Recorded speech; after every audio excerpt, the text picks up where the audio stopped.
वंदे पुरुषोत्तमम। परिस्थितियों के अनुकूल जीवन जिए यहाँ ना जिए। जीने से क्या होता है, ना जीने से क्या होता है। इससे पहले इस जो शब्द हैं, ये यहाँ पे जो सेंटेंस है, जो वाक्य हैं, इस वाक्य के अंदर जो शब्द हैं उस शब्द का अर्थ को हम सही से समझ लें। परिस्थितियाँ यहाँ पर बताया गया है, परिस्थितियाँ बदलती हैं। कालचक्र के अनुसार ये परिस्थितियाँ हर पल बदलती रहती हैं और ये प्रकृति का एक नियम है, लॉ ऑफ नेचर, ये परिवर्तन होना। क्योंकि परिवर्तन ही विकास का कारण है। परिवर्तन, ये जो परिवर्तन होता है, परिस्थितियों में जो चेंज आती हैं, और इसी से ही इवोल्यूशन होता है, विकास होता है। तो ये जो परिस्थितियों के अनुकूल हमें चलना है, तो यहाँ पर परिस्थितियाँ क्या है? परिस्थिति मतलब एक प्रकृति की परिस्थितियाँ, तो प्रकृति के अनुसार हमें चलना है। अच्छा, इस बात को अगर हम थोड़ा स्पिरिचुअल ले लें और इस बात को हम मेटलाइस्ट की तरह, जो मटेरियल वर्ल्ड की और के बारे में हम सोचें। जब मटेरियल वर्ल्ड है, मटेरियल वर्ल्ड में जब हम ये बात को चिंतन करते हैं, तो यहाँ पर मटेरियल वर्ल्ड में जब हम चिंतन करेंगे तो वहाँ पर क्या होगा? वो जो परिस्थिति हैं, उस परिस्थिति के साथ अगर हम चलना चाहते हैं तो चलने से क्या होगा? चल तो लेंगे, लेकिन ये जो मटेरियल वर्ल्ड है, ये हमारी तरफ, हमारा अस्तित्व रहे या ना रहे, इसकी और उनका ध्यान नहीं रहेगा। जैसे हम मटेरियल वर्ल्ड में एक हम बात करते हैं, हम किसी स्ट्रगल पे हैं, हम वर्क में हैं, 24 घंटे हम वर्क कर रहे हैं। तो जब हम 24 घंटे इस मेटलिक जगत में जब हम वर्क करेंगे तो उससे क्या होगा? हमारी शरीर की इच्छाएं होगी और धीरे धीरे हम मृत्युवरण कर लेंगे, और इससे हमारा जो वास्तविक उद्देश्य है वो पूर्ण होने से रह जाएगा। स्पिरिचुअल वर्ल्ड में हम देखें कि स्पिरिचुअल वर्ल्ड में हम जैसे चलते हैं और स्पिरिचुअल वर्ल्ड में हमारी जो सत्ता है, जो स्पिरिट है, जो आत्मा है, और उनकी जो नियमावली है, उनका जो निर्देशावली है, जब हम उस निर्देशावली को पालन करते हुए हम इस मटेरियल वर्ल्ड को उपभोग करते हैं, तब ना तो हमारी शरीर का नुकसान होता है, ना तो धर्म का अतिक्रमण होता है।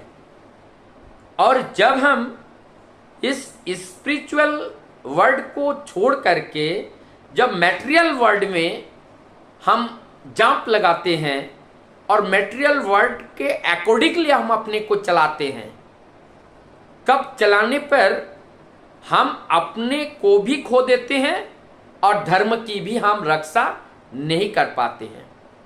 तो यहाँ पर जो परिस्थिति का परिवर्तन है, वो परिस्थिति का पुकार है।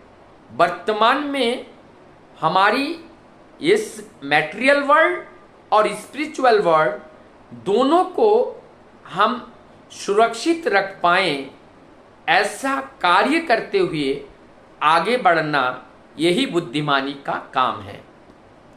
और इसी के माध्यम से जीवन का उद्देश्य परिपूर्ण हो सकता है। तो यहाँ पर जो परिस्थितियाँ क्रिएट होती हैं, वो समय के अनुसार, काल के अनुसार बदलता है। उसका एक उदाहरण के साथ हम समझने का प्रयास करेंगे। यहाँ से 50 वर्ष पहले लकड़ी की गाड़ियों से हम एक जगह दूसरे जगह जाते थे, डनलप का प्रयोग करते थे, साइकिल का प्रयोग करते थे, और कहीं रिश्ते नाते में घूमने जाते थे तो 1 महीने के लिए चले जाते थे। लेकिन आज की परिस्थितियों को देखिए, आज की परिस्थितियां, लोग इतने व्यस्त हो चुके हैं, दिन दिन में अपना रिश्ता नाता सब निभा के शाम को घर लौट आते हैं, उनके पास ये साधन भी हैं। तो हमारा जीवन वर्तमान परिस्थिति के अनुकूल होना चाहिए। तो जब तक हमारा जीवन वर्तमान परिस्थितियों के अनुकूल नहीं होता है, तब तक हम उस परिस्थिति के साथ, उस प्रकृति के साथ, उस समय की स्थिति के साथ हम अपने आप को विकास की ओर ले जा नहीं पाते हैं, और ना तो हम अपने को वहां ठहरा पाते हैं। अब बातें आती हैं, जब पुरुषोत्तम, वर्तमान पुरुषोत्तम जब आते हैं, जो प्रेजेंट प्रोफेट जब आते हैं, और प्रेजेंट प्रोफेट को जब हम जान पाते हैं, और जान करके जब हम उनको ग्रहण करते हैं, और ग्रहण करके जब हम चलते हैं, इसमें हमारा नुकसान कहीं नहीं दिखता है, मुनाफा ही मुनाफा है। क्योंकि जो वर्तमान प्रोफेट आते हैं, वो कभी किसी को छोड़ने या त्यागने का एक शब्द भी नहीं कहते हैं। वो केवल ये कहते हैं, वर्तमान परिस्थितियों का जो परिवर्तन है, उस परिवर्तन के अनुसार जीवन को इस तरह से आप चलाइए। वो हमें बेधर्मी नहीं बनाते हैं, विधर्मी नहीं बनाते हैं। वो हमें इस व्यस्ततम परिस्थितियों में हम प्रभु के साथ कैसे युक्त होकर चल पाएं, इस बात को वो बताते हैं।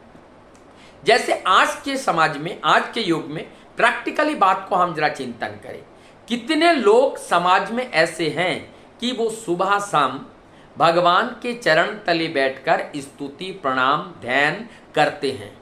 ऐसा अगर खोजा जाए, मुझे लगता है बहुत ही अल्पसंख्यक ऐसे हैं जो लोग ऐसे स्तुति और सुबह शाम संध्या वगैरह कुछ करता हो। या कितने लोग ऐसे हैं जो वेद, पुराण, रामायण, महाभारत, जो धर्म ग्रंथ हैं, जो शास्त्र का अध्ययन करता हो। इसकी संख्या भी आज के डेट में बहुत कम हो गई, और ये कम होने से हम वास्तविकता से दूर चले गए, और वास्तविकता से दूर चले जाने के वजह से आज जिसको हम वर्तमान में कह रहे हैं धर्म खतरे में है, वही बात आज स्पष्ट रूप से दिख रहा है कि हमें समझ में ही नहीं आ रहा है कि यह धर्म क्या है, और धर्म का अवलंबन करना हमारे लिए जरूरी है या नहीं है। हम हिंदू हैं, मुस्लिम हैं, बौद्ध हैं, जैन हैं, तो हमारे लिए जरूरत है, उनके लिए जरूरत नहीं है, ये क्या है?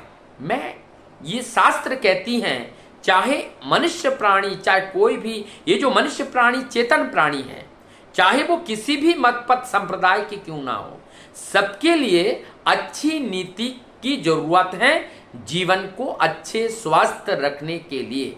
तो जीवन सुरक्षित के लिए, जीवन को स्वस्थता के लिए, जीवन की पवित्रता के लिए जो नियम है, वो नियम किसी जाति विशेष नहीं, जाति निर्विशेष प्रत्येक के लिए समान रूप से प्रयोज्य हैं, समान रूप से जरूरत है, और उसके लिए वहां पर कोई नीति और कुनीति नहीं है, ये सबके लिए समान नीति है।